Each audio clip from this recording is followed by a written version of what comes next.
अगर आप एक महिला हैं और रोज सुबह या शाम पूजा करने के बाद तुलसी माता की परिक्रमा करती हैं, तो आज की ये बात आपके लिए बहुत महत्वपूर्ण है, क्योंकि तुलसी के पौधे के सामने खड़े होकर परिक्रमा करना हमारे घरों में केवल एक सामान्य पूजा की क्रिया नहीं मानी जाती।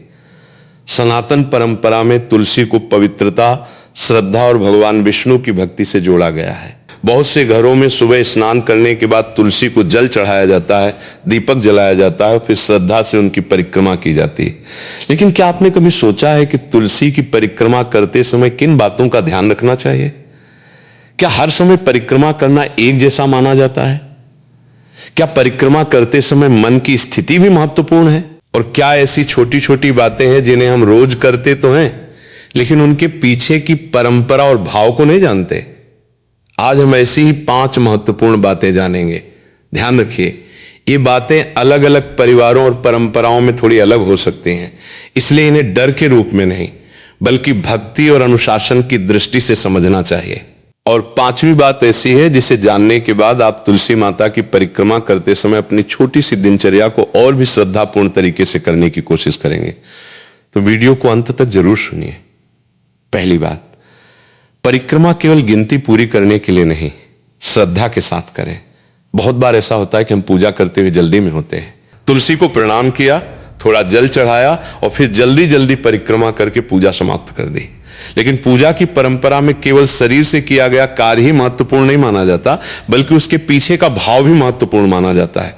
जब आप तुलसी की परिक्रमा करें तो कुछ क्षण के लिए मन को शांत करने की कोशिश करें। अपने मन में भगवान विष्णु, श्रीहरि या अपने इष्ट देव का स्मरण करें और प्रार्थना करें। हे प्रभु, मेरे घर परिवार में सद्बुद्धि, शांति और प्रेम बनाए रखें। मेरे मन में किसी के लिए बुरा भाव न रहे और मुझे सही रास्ते पर चलने की शक्ति दे। यही इस छोटी सी पूजा को केवल एक रस्म से निकालकर श्रद्धा का रूप दे सकता है। कई परंपराओं में तुलसी को देवी स्वरूप मानकर उनका सम्मान किया जाता है, इसलिए उनके सामने खड़े होकर जल्दबाजी, क्रोध या दिखावे के बजाय शांत मन रखना अधिक सुंदर भाव माना जाता है। अब यहां एक महत्वपूर्ण बात समझिए। अगर किसी दिन आप बहुत परेशान हैं, मन अशांत हैं या घर के काम की वजह से पूजा जल्दी करनी पड़ रही है, तो इसका मतलब ये नहीं कि आपकी पूजा व्यर्थ हो गई। भक्ति को डर से नहीं जोड़ना चाहिए। आप जितना संभव हो उतने शांत मन से पूजा करें। अगर ज्यादा समय नहीं है तो 1 मिनट भी श्रद्धा से खड़े होकर प्रणाम करना, अपने इष्ट का नाम लेना और मन को शांत करना आपके लिए अधिक अर्थपूर्ण हो सकता है। एक छोटी सी कहानी समझिए। एक घर में दादी रोज तुलसी माता की परिक्रमा करती थी। उनकी पोती रोज उन्हें देखती थी।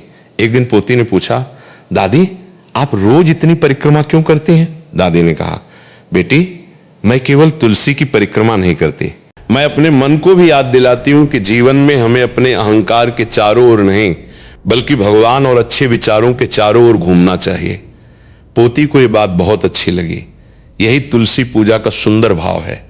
परिक्रमा करते समय हम केवल कदम नहीं बढ़ाते, बल्कि अपने मन को भी श्रद्धा, संयम और सकारात्मकता की तरफ मोड़ने का प्रयास करते हैं। तो पहली बात याद रखिए, परिक्रमा की संख्या से ज्यादा महत्वपूर्ण आपका भाव और श्रद्धा है। अब आती है दूसरी बात, जो बहुत से लोग करते तो हैं लेकिन उसके पीछे का कारण नहीं जानते। दूसरी बात, तुलसी को जल चढ़ाते समय जल्दबाजी न करें। और यह बात केवल धार्मिक दृष्टि से नहीं, बल्कि व्यवहारिक दृष्टि से भी समझने लायक है। घर में तुलसी का पौधा अक्सर ऐसी जगह रखा जाता है जहां परिवार के लोग सुबह शाम आते जाते हैं।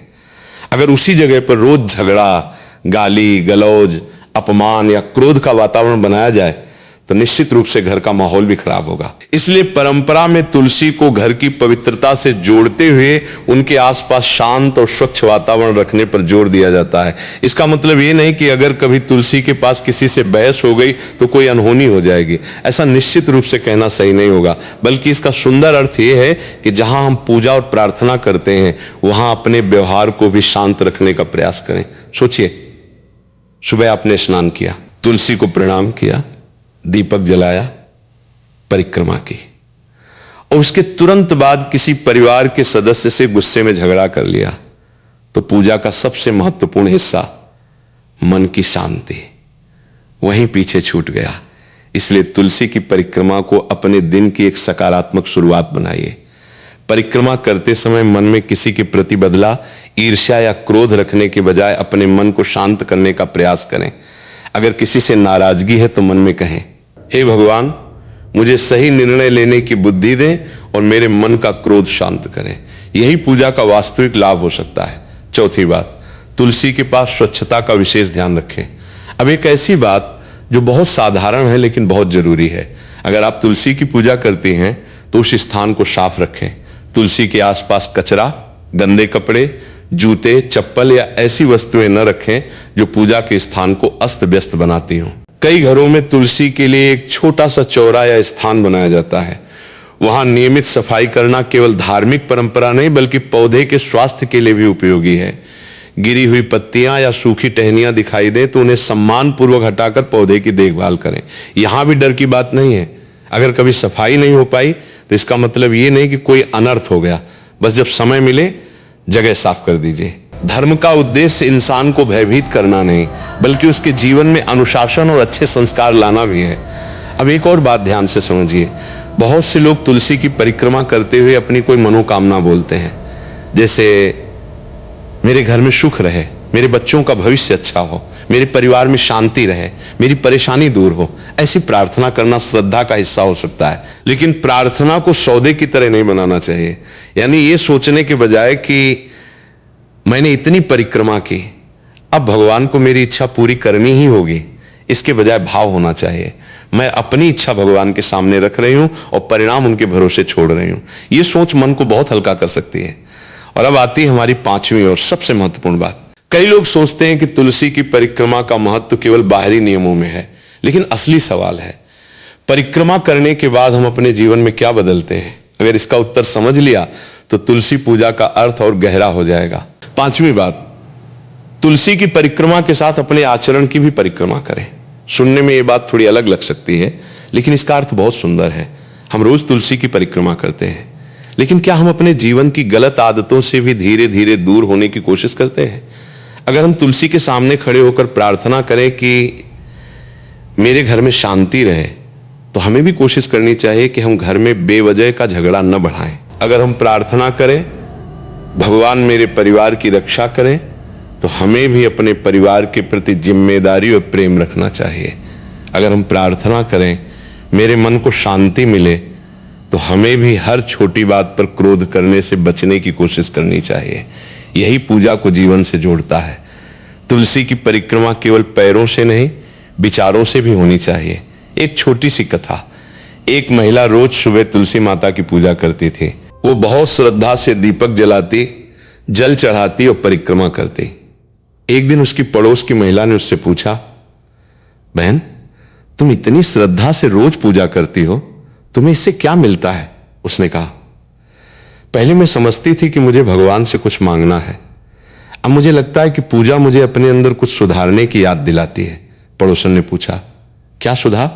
वो बोली, पहले मुझे बहुत जल्दी गुस्सा आता था। अब जब मैं तुलसी के पास दीपक जलाती हूं तो खुद से कहती हूं कि आज कोशिश करूंगी कि किसी को बेवजह दुख न दूं। पहले मैं हर बात की चिंता करती थी। अब पूजा के बाद कुछ समय भगवान का नाम लेकर मन को शांत करती हूं। पहले घर में छोटी छोटी बातों पर बहस बढ़ जाती थी। अब मैं कोशिश करती हूं कि पहले शांत हो जाऊं फिर बात करूं। पड़ोसन मुस्कुराई और बोली, तो तुम्हारी पूजा ने तुम्हें बदल दिया? महिला ने कहा, शायद पूजा ने नहीं, पूजा के बाद अपने व्यवहार को बदलने की कोशिश ने मुझे बदला है। यही इस पूरी बात का सार है। तुलसी को लेकर अलग अलग बहनों, अब आज की पूरी बात को एक बार याद कर लेते हैं। अगर आप रोज तुलसी माता की परिक्रमा करते हैं तो इन 5 बातों का ध्यान रखें। पहली बात, परिक्रमा जल्दबाजी में केवल गिनती पूरी करने के लिए न करें। श्रद्धा और शांत मन से तुलसी माता का स्मरण करें। दूसरी बात, तुलसी के पौधे की पूजा के साथ उसकी सही देखभाल भी करें। जरूरत के अनुसार पानी, धूप और साफ वातावरण का ध्यान रखें। तीसरी बात, तुलसी के पास अनावश्यक क्रोध और विवाद से बचने का प्रयास करें। पूजा के स्थान को शांत और सकारात्मक रखने का भाव रखें। चौथी बात, तुलसी के आसपास स्वच्छता रखें। पूजा का स्थान साफ रखें और पौधे के आसपास गंदगी जमा न होने दें। पांचवी और सबसे जरूरी बात, तुलसी की परिक्रमा के साथ अपने व्यवहार को भी बेहतर बनाने का संकल्प लें। अगर हम रोज तुलसी की पूजा करें लेकिन पूरे दिन क्रोध, झूठ, अपमान और ईर्ष्या में रहें, तो हमें अपने व्यवहार पर भी विचार करना चाहिए। क्योंकि पूजा का सुंदर भाव यही है कि हमारा मन और हमारा व्यवहार दोनों बेहतर हो। अब अगर किसी दिन परिक्रमा करना भूल जाएं, जल चढ़ाना छूट जाए या पूजा जल्दी में हो जाए तो घबराने की जरूरत नहीं। अगले दिन श्रद्धा से पूजा कर लें और भगवान से प्रार्थना करें, हे प्रभु, मुझसे जाने अनजाने कोई भूल हुई हो तो क्षमा करें और मुझे सही मार्ग पर चलने की बुद्धि दें। अगर तुलसी का पौधा सूख रहा है तो इसे केवल धार्मिक संकेत मानकर डरने के बजाय उसके वास्तविक कारण भी देखें। पानी ज्यादा तो नहीं, धूप पर्याप्त है या नहीं, मिट्टी कैसी है। याद रखिए, भक्ति डर का नाम नहीं है। अब आज से एक छोटा संकल्प लें। तुलसी की परिक्रमा के साथ मैं अपने एक बुरे विचार या आदत को भी कम करने की कोशिश करूंगी। घर में प्रेम से बात करूंगी, बेवजह किसी का अपमान नहीं करूंगी, जरूरतमंद की सहायता करूंगी और भगवान को केवल मांगने के लिए नहीं, धन्यवाद देने के लिए भी याद करूंगी। अगर आपको आज की ये बातें अच्छी लगी हो तो कमेंट में लिखें, जय तुलसी माता। और ये वीडियो उन महिलाओं तक जरूर पहुंचाएं जो रोज तुलसी माता की पूजा और परिक्रमा करती हैं। तुलसी माता की कृपा से आपके घर में सुख, शांति, प्रेम और सद्बुद्धि बनी रहे। जय श्री हरि, जय तुलसी माता।